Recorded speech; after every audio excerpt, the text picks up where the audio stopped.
ઈષ્ટદેવ ભગવાન સ્વામિનારાયણની અસીમ કૃપાથી ગોપીનાથજી મહારાજના તાબાના પીપળ ગામ નૂતન સ્વામિનારાયણ મંદિરના મૂર્તિ પ્રતિષ્ઠા મહોત્સવ પ્રસંગે શ્રીમદ ભાગવત કથામાં વક્તા મહોદય શ્રી અચલ સ્વામી તેમજ પ્રેરક પૂજ્ય બ્રહ્મનિષ્ઠ સાધુતાની મૂર્તિ પ્રભુ શરણદાસ સ્વામી, સર્વે સંતો, યજમાનશ્રીઓ, સર્વે વાલા ભક્તોને મારા ભાવથી જય સ્વામિનારાયણ. વાલા ભક્તો, ગઢડા દેશમાં એક નરજરાના સમાન પીપળ ગામમાં નૂતન મંદિર થયું. ખૂબ આનંદની વાત કહેવાય.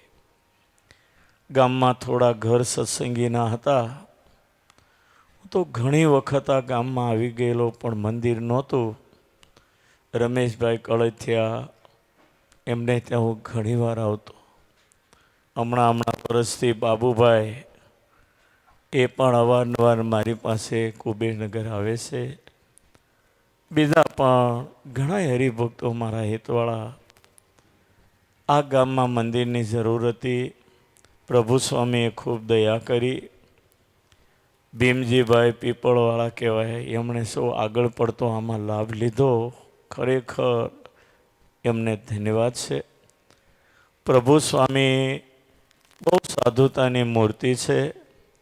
આ સંતો અવારનવાર આવશે. આ ગામની અંદર સત્સંગ કમળની જેમ ખીલશે. ગામડાની કહેવત છે, જે ખેતરમાં બકરા મૂતરે એ ખેતરમાં પાક હારો ઉતરે. એમ આ સંપ્રદાયમાં સાધુ જે ગામમાં રહે એ ગામનું પાંદડું ફર્યા વગર રહે નહીં. અને એમાં આ સાધુતાની મૂર્તિ સમા પ્રભુ સ્વામી અહીં આવતા થયા. તમારા ભાગ્યનો ઉદય સમજ્યો.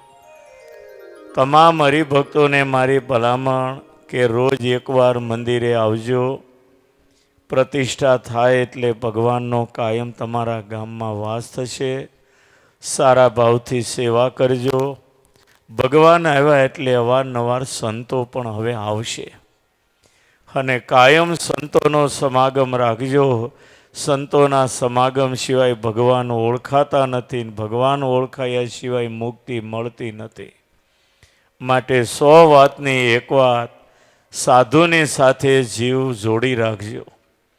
જેને સાધુ અરે હાંધો એને જિંદગીમાં ન આવે વાંધો. સંતો છે એ સ્વામિનારાયણ ભગવાન કહેતા મારા હાથ પગ છે. ભારતમાં જો કરોડોને ભગવાન ઓળખાવ્યા હોય તો એ સંતોએ ઓળખાવ્યા છે. અને એમાંય ગોપીનાથજી મહારાજની બગલનું ગામ ઘેલો તમારા પાદરમાં નીકળે. તમે બધા ભાગ્યવાળા છો. આંખ આડું તણખલું આવે ને તો આખો ગિરનાર ઢાંકી દે. એમાં સંતોના અભાવને કારણે આ ગામની અંદર ઘણી કચાશ હતી. પણ હવે આ સત્સંગ ગોકુળિયું ગામ બની જશે. આ પીપળ ગોકુળિયું ગામ બની જશે. બધાય ગામમાં સંપ રાખજો, સત્સંગ રાખજો, હળી મળીને રહેજો. રોજ એકવાર મંદિરે આવવાનો નિયમ રાખજો. અને પ્રભુ સ્વામીને અવારનવાર બોલાવતા રહેજો. અને સત્સંગ કરશો. ખરેખર તમારા પ્રારબ્ધમાં નહીં હોય ને તોય સુખ ભગવાન આપશે, આપશે ને આપશે. સંતોનો સમાગમ તમારા પ્રારબ્ધને ફેરવી નાખશે. વાલીઓ લૂંટારું ખતરનાક હતો, પણ નારદજીનો સમાગમ થયો ને તો નારદજી જેવા વિશ્વ વંદની સંત બની ગયા. એમ પ્રભુ શરણદાસ સ્વામી બહુ પવિત્ર સંત છે. સાધુતાની મૂર્તિ છે. તમે એનો કાયમ સમાગમ રાખજો. ખરેખર તમારું જીવન ધન્ય થશે. તમે બહુ સુખી થશો. આજે સારંગપુરની અંદર 56,000 કિલો મીઠાઈ અને ફ્રૂટનો અન્નકૂટ છે. મોટા હનુમાનજીના પગ સુધી તમે ક્લિપમાં જોઈ લેજો. બાકી જોવું હોય તો હજી 4 વાગ્યા સુધી હમણાં મુહૂર્ત કરીને આવ્યો હું. મારે જો કંઈ બપોર સુધી શાંતિથી રહેવું હતું, મારી ઈચ્છા હતી. પણ અડધે આવ્યો ને ફોન આવ્યો કે સોનાનો હારા હીરાનો મુંગુટ એ અર્પણ વિધિ છે, એટલે ગમે એમ કરીને તમે 11:30 આવજો. તો હું વધારે રહી શકતો નથી, વધારે બોલી શકતો નથી. પ્રભુ સ્વામી મારા ખૂબ હેતવાળા પવિત્ર સંત છે. ગામ પણ મારું હેતવાળું છે. અહીંયા તો કેટલાય હરિભક્તો ભાવ વિભોર હું બધાને ઓળખું છું.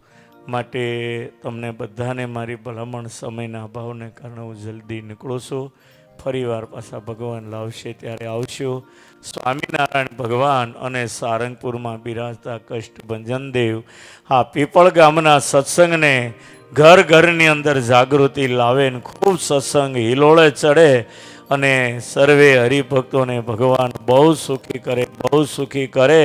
સત્સંગનું ખૂબ બળ આપે, ભક્તિમાં તરબોળ કરે એવી એમના પવિત્ર શ્રી શરણોમાં પ્રાર્થના કરી મારી વાણીને વિરામ આપું. સૌને મારા ભાવથી જય સ્વામિનારાયણ.